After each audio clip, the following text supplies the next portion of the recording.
Bienvenue à cette dévotion matinale. Alors que nous plongeons dans la richesse de la parole de Dieu, nous vous invitons à considérer de soutenir cette émission.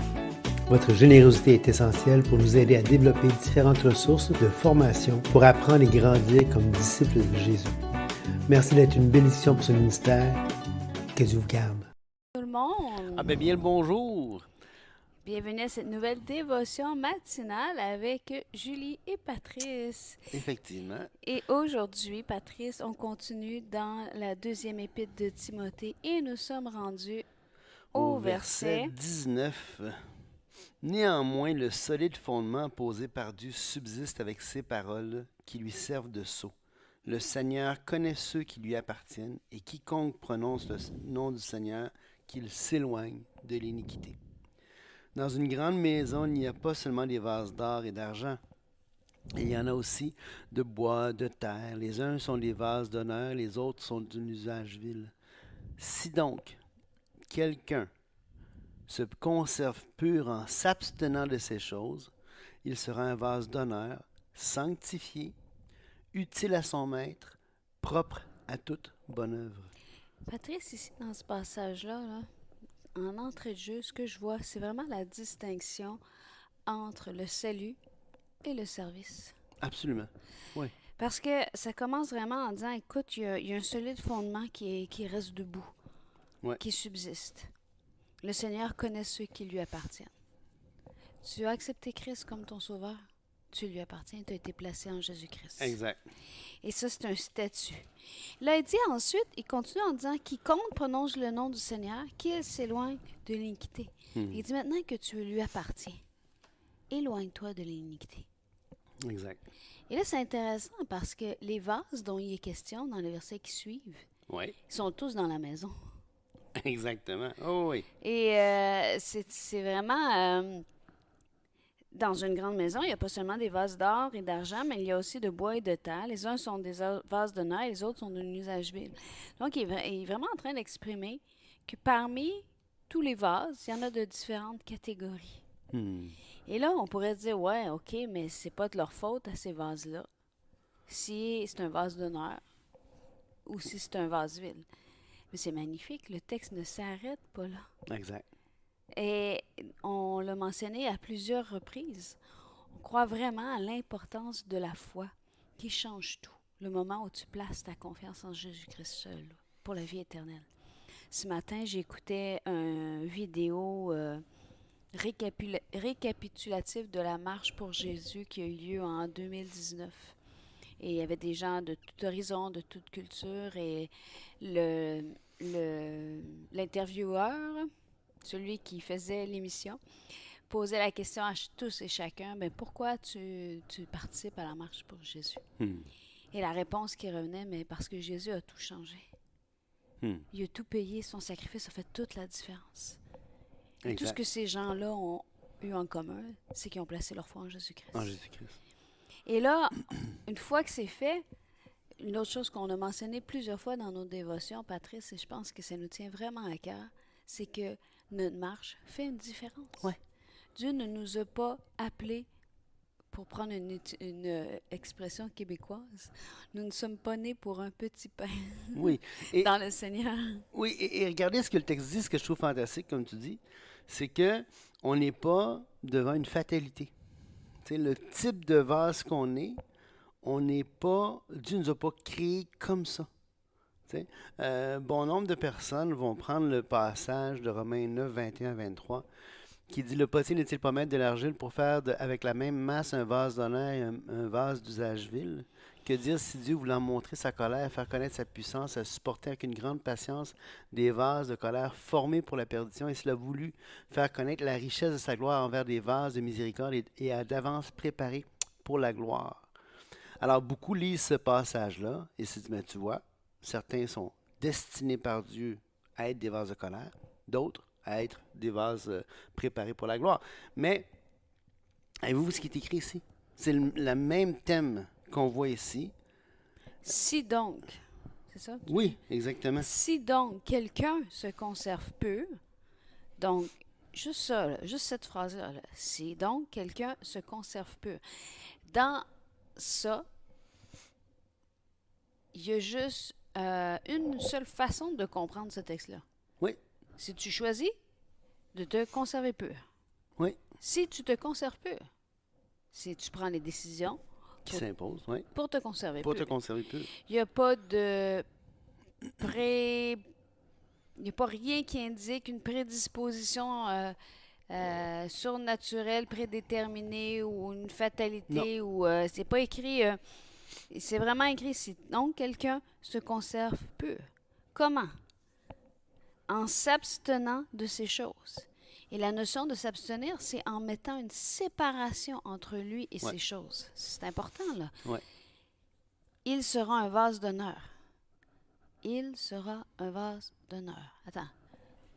Si tu te conserves pur, Oui. tu seras un vase d'honneur. C'est intéressant parce que, pour revenir avec ce que tu dis, puis le verset le verset 22 de Romains 9 que je viens de lire, le mot ici qui dit avec une grande patience de vase formé pour la perdition, il peut y avoir deux voies possibles dans la construction du verbe formé ici. Il y a la voie passive ou la voie moyenne. La voie passive, c'est que tu, par exemple, je reçois une balle par la tête. Donc, quelqu'un m'a lancé la balle et j'ai reçu la balle. Voulez-vous une démonstration pour bien comprendre? Écoute, je vous fais ça gratis. Donc, ou la voie passive, c'est, mettons la voie active, ça serait Pierre a mangé une pomme. Et la voie passive serait la pomme a été mangée par Pierre. Ou Julie a lancé la pierre et Patrice a reçu la pierre. Bon, alors, et dans le grec, la voie moyenne, c'est je fais l'action, donc je me gratte. C'est la forme pronominale en français souvent. Que je me gratte et je fais le verbe et je reçois l'action du verbe. Mais, je me peigne. Oui, je me peigne. Donc, je suis celui qui agit et je suis m'habille. celui qui reçoit ou qui a le bénéfice de l'action du verbe. Et ce qui est intéressant, c'est que le mot formé ici, la morphologie du mot, c'est-à-dire à quoi ressemblent les mots qui forment le mot, la manière qu'il est écrit, là, littéralement, ça peut être soit un passif, soit un moyen. Ça veut donc dire que le texte ici, on ne peut pas savoir si ces gens-là ont été formés comme tels ou s'ils se sont formés comme tels. Mais à la lumière des textes comme celui de 2 Timothée et celui de Jérémie 18, qui est fort intéressant, qui dit la parole fut adressée à Jérémie de la part de l'Éternel en ces mots. Lève-toi et descends dans la maison du potier. Là, je te ferai entendre mes paroles. Je descendis dans la maison du potier, et voici, il travaillait sur un tour. Le vase qu'il faisait ne réussit pas. Comme il arrive à l'argile dans la main du potier, il en refit un autre vase, tel qu'il trouva bon de le faire. Ben là, tu vas dire, ben oui, mais tu vois, Patrice, c'est le potier qui décide. Mais vous remarquez, il a essayé de faire un vase et il n'a pas été capable de faire le vase. Donc, tout ne dépend pas du potier. Ça dépend en grande partie de l'argile ici. C'est intéressant si cette analogie-là représente que le potier est Dieu. Dieu est en train de dire qu'il n'a pas réussi à faire ce qu'il voulait faire. Avec cette argile-là, oui. C'est... Et la parole de l'Éternel me fut adressée en ces mots. Ne puis-je pas agir envers vous comme ce potier, maison d'Israël, dit l'Éternel? Voici comme l'argile est dans la main du potier, ainsi vous êtes dans ma main, maison d'Israël.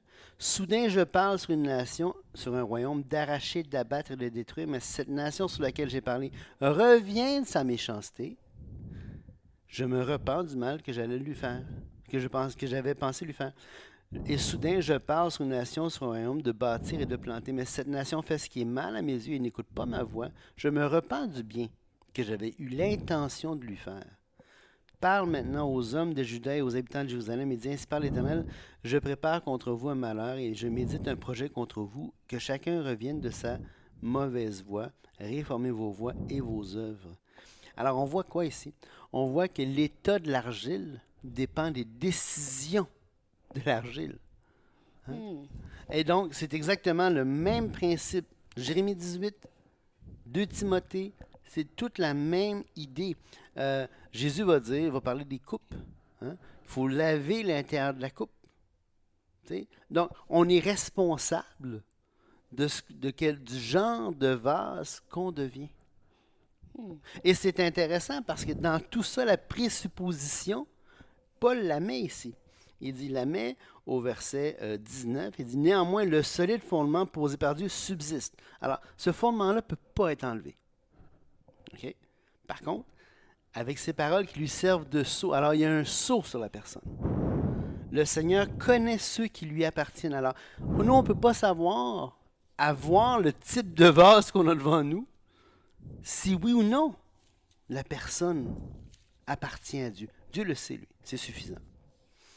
Quiconque prononce le nom du Seigneur, qu'il s'éloigne de l'iniquité. De toute façon, si tu prononces le nom du Seigneur, éloigne-toi de l'iniquité. Et là, c'est là qu'il rentre dans cette grande discussion sur les vases et sur l'importance des décisions. En s'abstenant de ces choses, il sera un vase d'honneur, sanctifié, utile à son maître, propre à toute bonne œuvre. Fuis les passions de la jeunesse et recherche la justice, la foi, l'amour, la paix avec ceux qui invoquent le Seigneur d'un cœur pur. Le verset, vous savez, je vous ai déjà dit, je me souviens très bien de vous avoir dit qu'un de mes versets favoris au niveau de Timothée, c'était le passage où il était écrit que personne ne méprise ta jeunesse. Mais sois dans 1 Timothée 4,12, mais sois un modèle pour les fidèles en parole, en conduite, en amour, en foi, en pureté. Jusqu'à ce que je vienne, applique-toi à la lecture, à l'exhortation et l'enseignement. Ne néglige pas le don qui est en toi. Et ben, je dirais que le 2 Timothée 2,22, c'est vraiment son pendant, il ramène la même chose, son parallèle. Fuis les passions de la jeunesse. Fait, c'est comme, je vois une belle balance ici que Paul dit, garde, que personne ne méprise ta jeunesse, mais toi, agis en fonction qu'on ne méprise pas ta jeunesse. C'est-à-dire, toi, prends la décision de fuir les passions de la jeunesse. Exact. Recherche la justice, la foi, l'amour, la paix avec ceux qui invoquent le Seigneur d'un cœur pur. Vous savez, le milieu dans lequel on se tient va avoir des répercussions sur nos vies.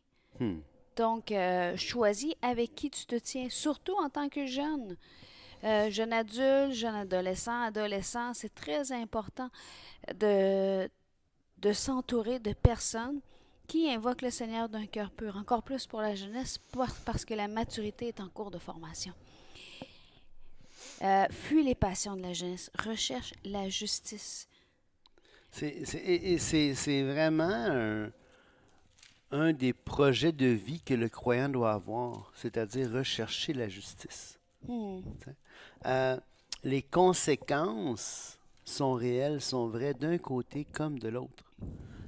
Quelqu'un qui décide de devenir par ses décisions, qui devient un vase d'usage vil, va subir les conséquences.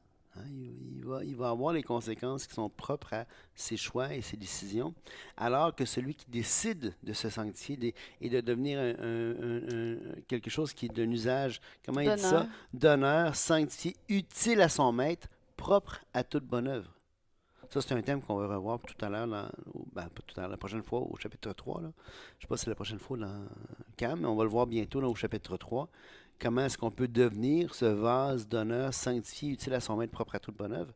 Mais, toujours est-il que les conséquences sont vraies. Et c'est intéressant ici, je n'ai jamais fait le parallèle avant, mais en lisant le texte, ça m'a rappelé dans 1 Jean 3,7. Quand Jean va dire « Petits enfants, que personne ne vous séduise », donc il s'adresse aux jeunes encore une fois, il va dire « Celui qui pratique la justice est juste, comme lui-même est juste ». Oui, exact. Donc, et la même chose ici, fuit les passions de la jeunesse et recherche la justice. C'est intéressant de voir absolument. Que c'est aux jeunes, autant qu'aux plus vieux, aux plus matures, dans la foi, mais de rechercher la justice, c'est une des premières choses que tu dois faire en tant que croyant. Pourquoi? Pourquoi je pense que c'est aussi important? Ben parce que Christ est notre justice. Exact. Il a tout changé. Tout. Il a payé pour nous le prix de notre condamnation. Il nous a rendus justes comme lui-même il était juste. Et maintenant, c'est juste cohérent que puisqu'on l'appelle le Seigneur, comme est écrit, le nom du Seigneur, qui s'éloigne de l'iniquité, eh bien qu'on s'éloigne de l'injustice. Oui. Oui. Puis aussi, on l'a vu dans Pierre, hein, vous serez saints car je suis saint. Donc, notre Père a un caractère juste, saint, amour et ainsi de suite.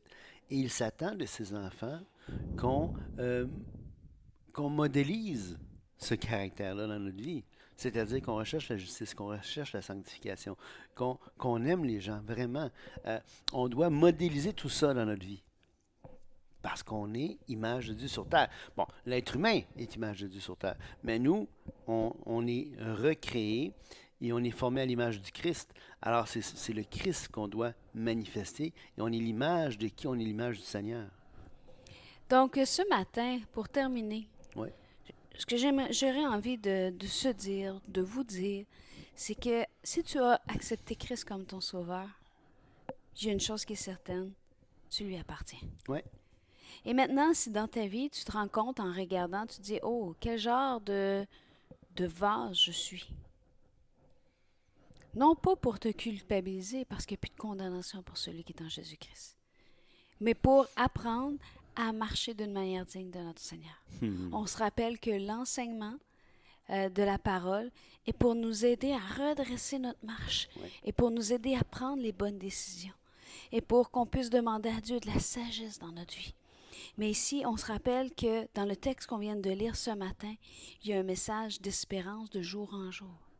Si donc quelqu'un se conserve pur en s'abstenant de ces choses, il sera un vase d'honneur, sanctifié, utile à son maître, propre à toute bonne œuvre. C'est puissant ce que tu dis. Le mot ici, là, dans néanmoins, le solide fondement posé par Dieu subsiste. Le mot, c'est istémie dans le grec.